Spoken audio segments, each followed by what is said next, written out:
Tuesday bong ស្ដី bong chơi mau thì nó bên cài đại bong មកទីនេះគឺញ៉ាំកាហ្វេ nhâm ឃើញញ៉ាំ cà កាហ្វេ phê chà nhâm cà phê nó mau mà này ấy đưa mua cà mau cho người mất phe đại bong គឺមកមួយអ្នកថត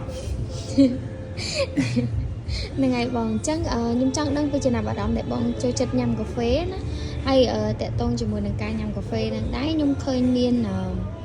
nè khác có nhâm chia lại cả nạp bài ở rùa của một đau nè khác tiết tới có nhâm lại cả nạp thôi score chẳng từ chẳng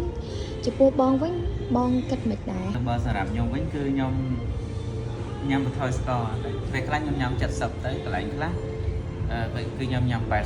80ហើយដំបូងគឺខ្ញុំញ៉ាំ 100% ដូចគ្នាតែពេលដែលញ៉ាំយូរទៅ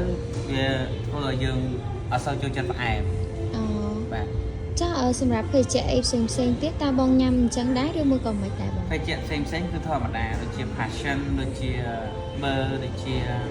ប្រភេទ smoothie អីផ្សេងៗគឺញ៉ាំធម្មតា chà chắc ở mua được hai ấy đài thôi ở bong nhâm cà phê nó tăng pi rùa của một đam để mình chít score mà rồi kia rồi là hộp đã bong nhâm chít score tay trắng ở bong តាមធម្មតាគឺវាជាធម្មជាតិអ្នកផ្សេងតែចឹងដែរគឺខ្ញុំធ្លាប់សវេពួកគាត់ធ្លាប់សួរពួកគាត់ដែរថាគាត់ធ្លាប់ញ៉ាំផ្អែមដូចគ្នាអញ្ចឹងរហូតទៅគាត់បន្ថយដូចគ្នាដោយសារតែវាស៊ាំនឹងភាពផ្អែមទៅគឺនិយាយទៅគឺជាតិកាហ្វេវាធ្វើឲ្យយើងអញ្ចឹងតែម្ដងគ្រប់គ្នា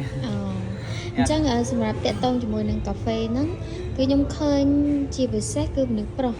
để quạt nhâm hết bật thổi score chẳng là bọn chắc ta vì ai miên pha bỏ đó là sao có khi bỏ bong thì ở đôi con mệt này đôi mùi còn nhâm và ai em tới vừa sọc phía bong sói đôi mùi còn mệt តេតងនឹងកាហ្វេនេះវាបើយើងអត់ដាក់ស្ករល្អវិញព្រោះតាមពិតទៅអ្នកដែលគេចូលចិត្តដាក់ស្ករដាក់អីហ្នឹងគឺគាត់ចូលចិត្តបើអត់ដាក់ស្ករវាធ្វើឲ្យជាតិកាហ្វេហ្នឹងវា vính rồi còn mệt đại វា bong វិញវាចូល original អញ្ចឹងទៅវាល្អវិញអ្នកអត់ដាក់ស្ករជួនកាលវាយើងកំពុងតែធីងថងគេហៅថា hangover ហ្នឹងទៅពេលយើងញ៉ាំអាស្ករតិចឧទាហរណ៍ស្ករ50 30ឬក៏ស្ករតិចដែលយើងអាចញ៉ាំបានអញ្ចឹងឬក៏អត់មានអញ្ចឹងវាធ្វើឲ្យយើងហ្នឹងស្លាប់ដូចអ្នកចេះជក់បរិយអ្នកចេះជក់បរិយគាត់បានជក់បរិយទៅគាត់រៀងធ្វើអីបានអញ្ចឹងប៉ុន្តែសម្រាប់ខ្ញុំអត់ចេះជក់បរិយទេគឺខ្ញុំចេះញ៉ាំកាហ្វេអញ្ចឹងពេលដែលញ៉ាំទៅវាធ្វើឲ្យយើងគិតបានលឿនយើងស្រស់ស្រាយ ចាអញ្ចឹងខ្ញុំចង់សួរទៅបងវិញមុននឹងបងនិយាយថាអ្នកដែលញ៉ាំកាហ្វេដែលអត់ដាក់ស្ករគាត់ចូលចិត្តញ៉ាំបែប original ដែលអត់មានដាក់ស្ករហ្នឹងបងនិយាយថាធ្វើឲ្យគាត់មានអារម្មណ៍ស្រស់ស្រាយប៉ុន្តែសម្រាប់ពីបលអ្នកខ្លះវិញគាត់និយាយថាមិនដឹងថាគាត់មិនចេះញ៉ាំឬមួយមិនអីពេលដែលគាត់ញ៉ាំហើយគឺគាត់ធីងថងអស់កម្លាំងអីចឹងបងដែរមានទេមានតើតើនឹងអ្នកខ្លះគាត់កម្លាំងគាត់ខ្សោយអញ្ចឹងពេលដែលគាត់ញ៉ាំទៅវាធ្វើឲ្យគាត់ញ័រសាច់គាត់អត់ឧទាហរណ៍ថា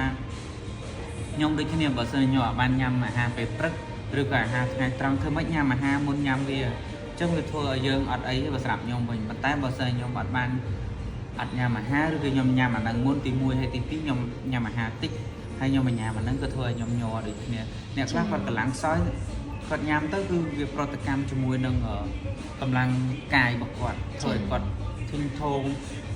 និយាយទៅគឺគាត់ញ៉ាំអាហ្នឹងអត់ត្រូវទេធ្វើឲ្យគាត់ពិបាកអញ្ចឹង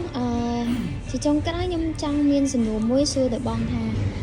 តើការញ៉ាំកាហ្វេហ្នឹងធ្វើឲ្យញៀនទេបងអាចដែរធ្វើឲ្យយើងញៀនដែរព្រោះថាអ្នកខ្លះអត់ញ៉ាំអត់បានទេតែអ្នកខ្លះតើគាត់ញ៉ាំ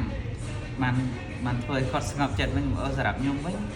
តាមពិតខ្ញុំអត់ក៏បានដែរចាព្រោះខ្ញុំញ៉ាំរាល់ថ្ងៃហើយអញ្ចឹងមានន័យថាគិតតែខ្លួនឯងញៀនដែលអត់កាហ្វេអត់បានអត់បងរាល់ថ្ងៃ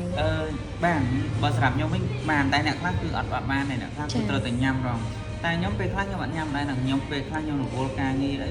ខ្ញុំអត់បានញ៉ាំទេអញ្ចឹងពេលខ្លះក៏ខ្ញុំញ៉ាំទៅ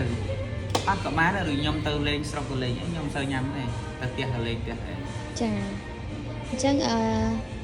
មានន័យថាកាហ្វេក៏វាមិនអាចធ្វើឲ្យយើងញៀនបានដែរអា អា ហ្នឹង នេះអាស្រ័យលើចិត្ត ជា យើង ចំណង់ចំណូលចិត្តរបស់យើងចង់ញ៉ាំពេលណាក៏បានអត់ក៏បានចឹងមិនណាបង បាទហ្នឹងអានឹងស្រេចលើមនុស្សទេយើង ចា៎ យើងអាចអត់ពេលណាក៏បានយើងអាចដាច់ពេលណាក៏បានស្រេចយើងទេ ចាមុនហ្នឹង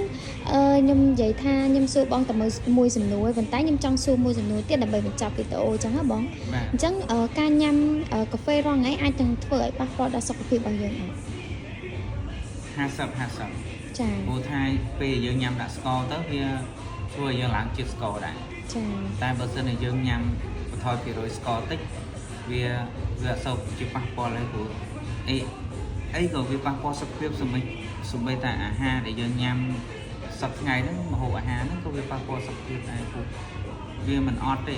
ប៉ុន្តែគ្រាន់ថាវាមានភាគរយតិចហើយនឹងភាគរយច្រើន ចា បាទ ចាអញ្ចឹងអរគុណច្រើនសម្រាប់យោបល់ដូចជាការបញ្ចេញមតិរបស់បងតាក់ទងជាមួយនឹងកាហ្វេអញ្ចឹងសូមអរគុណសូមជម្រាបលាបងអរគុណច្រើន